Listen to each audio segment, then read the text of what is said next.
Edna Breazeale was a remarkable woman. She was raised on a stump farm right near Bayview and on Padilla Bay. She taught at Roosevelt High School her whole career. And one of the years she was there, maybe two, she had this young kid in her class named Dan Evans.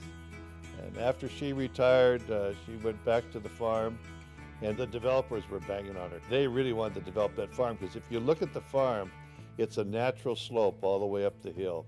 So they wanted to put rows and rows of houses, which would all look out over the bay. They sold hundreds and hundreds of lots.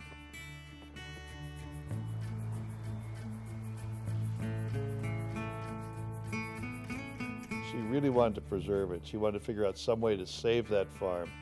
And so she called Dan Evans, who is now the governor of the state of Washington. And they worked together and made sure that the farm was preserved, and the state started to buy up those pieces and parcels. And so the state of Washington now owns most of the bay. It became an education center for young people.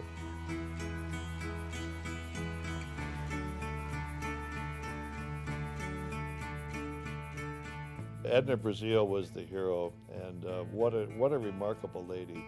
She went home and lived out her life there, watching these kids all around her on her family farm, learning about the environment and how to protect our state. I feel privileged to have known her. She lived it right there her whole life. It's one of my favorite places.